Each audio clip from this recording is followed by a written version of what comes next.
Hello, Low Country Golf fans. This is Daniel Cort with Golf Weekly. Glad to see you again, and I got my two partners here. How are you? Hello, boys. Merry Christmas and Happy New Year to all. And all, Happy Hanukkah, all that good stuff. Kwanzaa. You bet. There's a whole barrel of stuff to do this time of year, isn't there? Well, you know, we've got stuff to cover, yeah. Not a lot of golf, though. Just a lot of father-son events. Yeah, again, we call it the silly season, the strange season. The father-son thing is sort of the father-son challenge. It's interesting. It's every year it's fun to watch, you know, especially the dads that we don't get to see that much anymore. Lee Trevino, Jack Nicklaus, Arnold Palmer, you know, it's nice to see them out there. They're still competing. They look a little stiff, don't they? They look a little stiff, but they still got the fire. I mean, you can look at Arnold especially. Arnold's still got that fire. They said Nicklaus did he was leaderboard hawking. Oh, yeah. The entire tournament. He was really into it. Well, on the second day, they actually took the lead, and then they had a spell in the scramble, or the format for both days of this tournament was a two-person scramble. And actually, after they took the lead in round two, they went like 9 holes with only one birdie. And in a two-person scramble with the caliber of players you have out there, that generally isn't going to cut it. You're gonna have to throw you know, so they did fall back a little bit, but they, you know, he and his son Gary had a great showing. The winners of the weekend were Davis Love and his son Drew Love. Drew's 6'5". Big kid. Yeah, he plays for the University of Alabama. He's a freshman there this year. They beat Larry Nelson and his son by 1, and finishing third was VJ and his son Cass Singh. And I guess his son has just left school. He was up, I want to say he was up in New York City attending college, and he's now going to go after a pro career. So he's at home now hitting balls, I'm sure, with Dad all the time, because anybody that knows golf knows that VJ his son's hits a good lot player. of balls. We played at TPC at Sawgrass a couple months ago, and we were at the range. His son was on the private side of the range hitting balls, and the caddies were saying that his son's out there every single day. Got the same workout. Yeah, certainly the same body and very similar swing. Yep. They did something I thought was really interesting on one of the takeaways to commercial. They showed the fathers and sons, some of them swinging at the same time, some of them walking down the fairway at the same time, some of them twirling the club, and it was eerie how identical the mannerisms, the looks, the walks, and Nick Faldo has that interesting walk, and his son swings his arms the same way. Davis Love and his son, they showed the setup, the timing, from literally the time they step over the ball to the time they swing and take away. Almost identical in rhythm, timing, setup, pre-routine. So, you know, to see that genetic transfer from father to son is it's a really fun tournament to watch. The silly season tourneys, that's actually one of the fun ones. I enjoy watching that one. It was good. I do too, and it's sentimental. But what else we got going on? Well, we also have to remind our viewers that the 2013 PGA Tour season isn't very far away. The first round will be January 3rd, the Tournament of Champions out in Hawaii at Kapalua. So it's right around the corner that we start the 2013 season. And then we'll have the usual stuff to report on every time when we do weekend review. Right, I'm kind of looking forward to that, actually.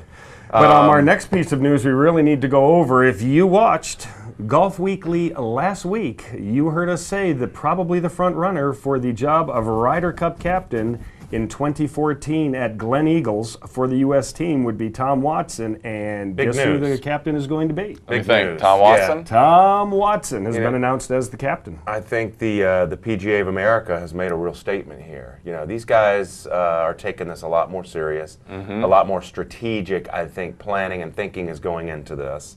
A lot more thought, perhaps, about past success, chemistry.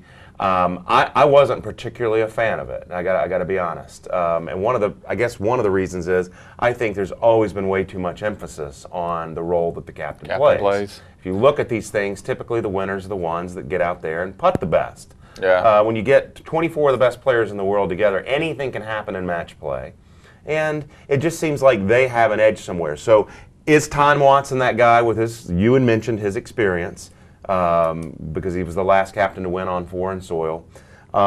He's got 5 British Opens, so he knows. 4 of them are in Scotland. 4 of them were right there. So yeah, I see the thinking behind it. I don't know. I'm a little bit torn on whether or not that was a good decision. Well, what are they judging the captain on? Is it motivation? Are they looking for the guy that gets out there and peps everybody up and does the talks? But are they looking for the guy with the most experience? Yeah. Because in future Ryder Cups, they've had guys like Michael Jordan and whatnot to go in the room and give them that pep talk, because here's somebody that's won, all these basketball tournaments, and he's like, the best basketball player of all time. So obviously he knows what it is to grind and grind and grind and win and win and win. So if you're having other people motivate them in the locker room, then what's the concept of the captain? Well, I mean, really. Right. Well, I think more than anything, they need to do something, because what we're doing right now It isn't ain't working. Yeah. No. So, we need to do something. I think his experience over there, playing under the conditions with which they potentially could see, his experience with, based on how the course is, if it's wet and, the ball's flying without a lot of wind, well, then it's more like American golf. It's more target golf. But if Glen Eagles is a little firmer, just a little input here, a little input there, his experience with 8 majors, like we mentioned just a while ago. Yeah. The 5 Open Championships. I think it's okay. I kind of like it. Yeah. I think that we need to do something to shore it up a little bit. There's a ton of choice. upside to it. You hate to see a Larry Nelson get passed over, and a David Toms. He's still young. He's got time. So it may be the right move. I think a lot of it really just depends on who's got the hot putters that week, and it just seems the Europeans get up for it a little bit more than we do. So maybe Tom Watson's re-entry into a second captaincy will be that thing that spurs us on. We'll see. It's definitely going to be a big story moving forward. Let's get into a year in review real quick. We've got about 3 minutes left. I emailed you guys last night and said, give me your top 5 moments in golf moments in 2012.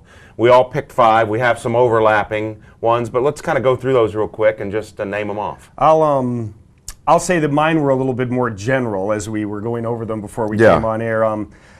As my number 1 pick, I've got Europe's comeback in the Ryder Cup. I mean, obviously, for most golfers, and certainly being near the end of the season, it kind of stands out in everybody's mind. I have number 2 was Bubba winning the Masters.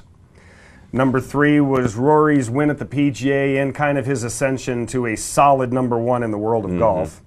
Number 4, I have Ernie Els, like you and I had alluded to earlier, his rekindling with his caddy Ricky Roberts, and Ernie winning the Open Championship, albeit to a certain extent at Adam Scott's expense. But he was still a winner. Sure. And 5, I have Tiger coming back to win 3 events this year. Yeah, that's big news. It was a nice comeback. And I have 2 honorable mentions. Connie Rice and Darla Moore getting into Augusta and the potential banning of long putters. So I've got 5 and then 2 honorable mentions. Yeah, well, those are all great. And then, again, we had a couple that overlapped. Chris, what? I'll just name out the ones that didn't overlap. I had, of course, Martin Keimer being the captain's pick and winning that final point to see the Ryder Cup. That was a big one. Also had one of our locals, Brian Harmon, shooting a 61 at the Honda Classic. And finally, Sergio. Everybody gives me a lot of grief about it because he's my favorite player. But, going from 144th and putting to 26, a couple of wins this year. You got to tip your cap to him because it looked like his career might be I didn't give him a hard time over Sergio, did you? You guys did. Oh, did you? Okay, I didn't. Yeah, Sergio's just not my favorite guy, but I have personal reasons for that. But anywho.